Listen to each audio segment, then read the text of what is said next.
Closed captioning sponsored by Superior Toyota Hyundai and WVU Medicine Camden Clark. Live from our studios at One Television Plaza, this is WTAP News at 6. Good evening and thank you for joining us. I'm Phyllis Smith. Turning right to the weather, snow is coming on Saturday. Meteorologist Kirk Greenfield joins us now with the first look at your current forecast. Kirk. Well, the good news is we've got great conditions right now. We're looking at the golden hour, the last hour of sunshine in the Mid-Ohio Valley. The Jan Dills Marietta Skycam atop the Lafayette Hotel says we're still at 50 degrees, 41% relative humidity. The winds are calm, and the barometer 30.07 inches is falling. But as we take a look at the winter storm watch, it's virtually the entire viewing area. That runs from Friday night until Saturday night, about 10 to 10. Due to the snowfall that's expected to start Friday night into Saturday morning. Tonight, we don't see any evidence of that at all. We're looking at cold conditions in the lower 40s. By midnight, we're about 37. And although we'll kiss freezing tonight, no precipitation expected. Maybe some fog, but no precipitation. But let's not get ahead of ourselves. We'll talk about how much snow we expect to see on Saturday morning when I return. Back to you. Thank you, Kirk.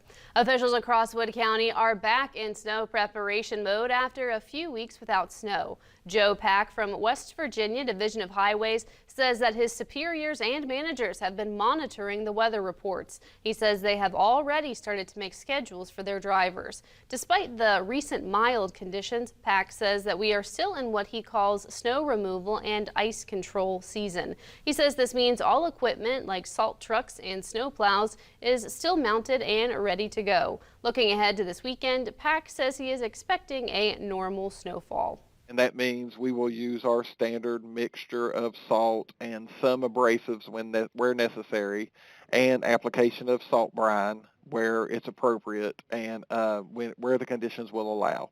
So this is pretty much what we see as a normal snowfall. He says the Division of Highways is currently receiving salt deliveries throughout the state. He believes salt levels are at an adequate level for this weekend's snow. He reminds you that when driving on any non-dry roads, reduce speed, give other cars more room, especially salt trucks and snow plows, and expect the unexpected. The trial of a man accused of killing his brother is scheduled to begin next Monday in Parkersburg. William Nutter, who is accused of killing his brother on Mother's Day 2020, is scheduled to go on trial next Monday before Wood County Circuit Judge Jason Wharton. Judge Wharton approved a request from the plaintiff's attorney to have the firearms expert demonstrate how a stovepipe malfunction happens in a gun.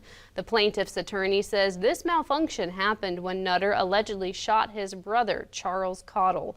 Nutter and Cottle lived at their home on Broadway Avenue with their mother, Louisa Cottle, when the two brothers allegedly got into a fight. According to a criminal complaint, Nutter told authorities that he was defending himself.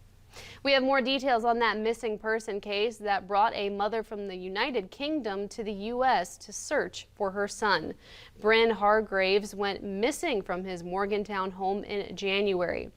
When his mother, Maria Andrews, got the news, she booked a flight here. This week, she's following up on alleged sightings in the Mid-Ohio Valley. The lead investigator for the case says before a missing persons report was filed, Hargraves' property manager called police to check on him when they noticed his water was left running. His cell phone, wallet, and keys were found in his room. His car was in the shop due to an accident in December. He was nowhere to be found. Since then, multiple searches have been going. Vienna Police Department is helping the Monongalia Sheriff's Department with the case, trying to find local leads. We've heard just through the people that's given the leads that, you know, the person possibly stand behind Cheddar's. We've searched that area. We've went to like places like the mall security and given a photograph to them, to the local, 7-Elevens and stuff like that. So far, no local leads have led anywhere. Bryn Hargraves is about 6'2", has a tattoo of his family crest on his left shoulder, and looks athletic because he used to play professional rugby. He is also from the UK, so he has an accent. If you see someone who matches his description, contact local authorities. You can also leave anonymous tips at findbrynjack.com as seen below. Details are on the case will be coming up later tonight, so stay tuned. You may have seen a herd of Mustangs crossing the Parkersburg-Belpre Bridge this afternoon. One of the riders tells us they're doing it for a good cause. Curtis Bradley Brown reports. Yeah, so we started in September of 2021 and we plan on finishing in November of this year, 2022. Lisanne Fear says she grew up on a 55,000-acre ranch in Wyoming and that it's been her goal to turn riding into a livelihood. I just didn't know that it was going to be riding 5,000 miles across the country to inspire 5,000 adoptions. Fear is working with Mustang Discovery Ride. According to the organization, there are more than 50,000 wild horses currently in holding pens across America.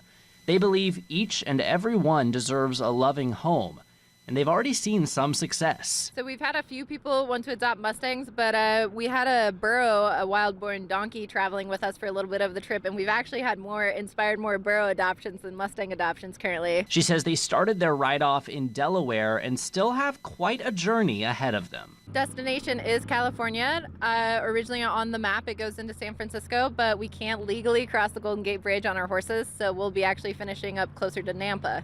Okay, did you just cross this bridge? Yeah, we did just ride across that bridge right there. Fear says their schedule is flexible, which allows them to stop for interviews like this one. It also allowed them to wait out the winter weather in the Mountain State. I have to say, West Virginia, we have loved you. The people here have been so kind. We've had a family, the Morgan family. They kind of adopted us along the way, and they've been super helpful. And we just couldn't do this trip without the kindness of others. So yeah, we really appreciate that. But we could do it without the stink bugs, that's for sure. If you want to follow Fear's journey, you can find her on Facebook and Instagram at Mustang Discovery Ride. We're bringing America's horses to the Americans, and it's just an absolute crazy ride. In Belpre, Curtis Bradley Brown, WTAP News. This is home. Not something you see every day. The CDC says about 37 million Americans, or about 11% of the country, is living with diabetes. The American Diabetes Association says cost for life-saving insulin nearly tripled between 2002 and 2013. President Biden is once again calling on Congress to cap out-of-pocket insulin costs at $35 a month. WTAP Washington News Bureau's David Aid talked with a woman from Atlanta living with diabetes to understand how high insulin prices are affecting real people. I don't want other people to go through what I went through for over 5 years. When Atlanta resident Lacey Mason was in college, she says she didn't have health insurance to cover the insulin she needed to treat her type 1 diabetes. Unable to afford the hundreds of dollars in out-of-pocket costs each month, Mason says she found herself turning to what she describes as a secret black market. Met a couple strangers in some parking lots, and they gave me some insulin. She also rationed insulin, a dangerous and potentially deadly practice. The American Diabetes Association says 1 in 4 people with diabetes turn to because of cost. But I don't think people realize what rationing insulin does to your body.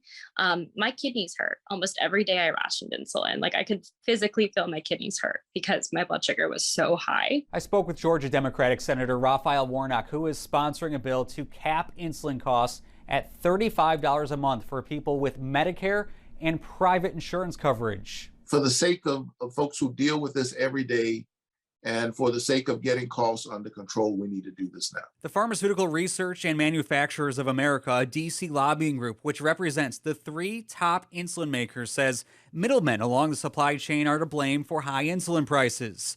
Following President Biden's State of the Union address, where he called for an insulin price cap, the group's president said in a statement, allowing the government to set the price of medicines isn't the answer. Right now, Warnock's bill only has Democratic support. Maine Republican Senator Susan Collins says she will offer a bipartisan bill which will extend a price cap to people without insurance. In Washington, I'm David Aid. Still ahead, our next Your Good news story is coming up after the break. It's the calm before the storm in the Mid-Ohio Valley, but how nice will it be before the bottom drops out? That's next.